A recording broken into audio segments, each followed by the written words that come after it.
another story there. If you compare the catches that we obtain, the sum of the catches that we obtain, and FAOs, they behave like this. And so they infer that something happened in 96. And when we published this stuff, they said, you chose 96 as the highest point, and you drew the line down from 96. Obviously, there would be a change. But we didn't. And in the paper, we said we did.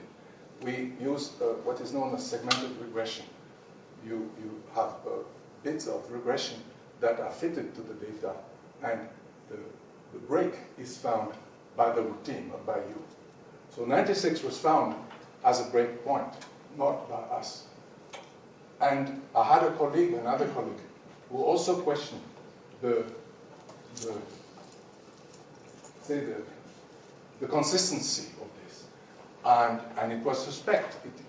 It hinted at us, Dirk and myself, telling people what they should find. But actually, we never did. This is an epiphenomenon. This is an emergent phenomenon of averaging over a large number.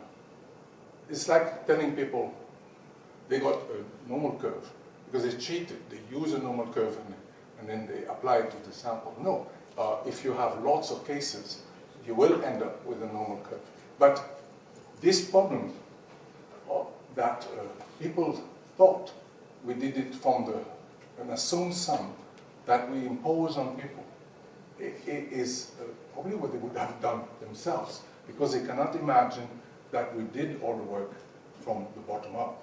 But anyway, so right now we have to deal in a response with that nonsense, and with that nonsense, and with that nonsense, because people will not accept that the result as they are written.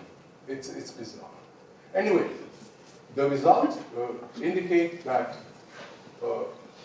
the discard level that we assumed in the 90s of 20 million tons were wrong.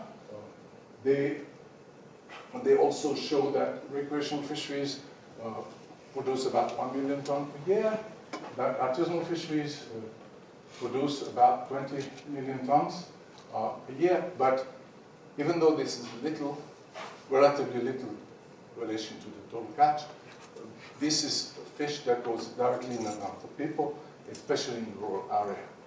So it is enormously good. And you couldn't do that with FAO. And right now, with the help of Tim Cashion, we are breaking the industrial catch into catch for human consumption and catch for fish meal, and later we will have it like here also.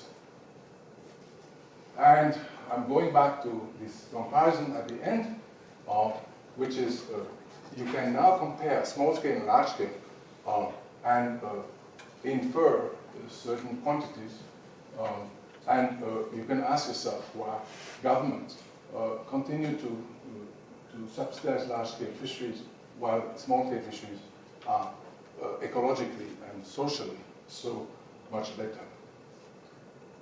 In the future, we will continue to improve the content and usefulness of the database and make it available. We have this hose to make this available to people in the world, gratis, free of charge.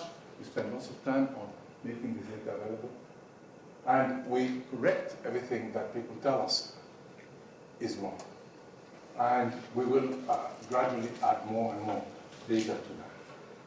And the last point is acknowledgement, obviously. You need money to do that. I guess we spent about $15 million on this over the years, because we got $1 million per year from Pew, and we worked 15 years. And we didn't fund anybody outside. If we had, it would not have worked, because if people want money for reports, then it's a completely different dynamic. They did it all because they loved me, and it worked. It worked. And Another point is that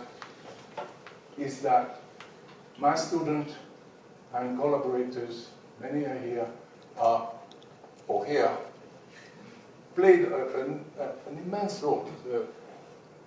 Rashid was talking about pyramid. The pyramids were not constructed by chaos, honestly. Even the pyramid was not constructed by chaos. Lots of people. I don't want to know about anything about the status, but lots of people helped. And thank you very much for this help. Thank you very much.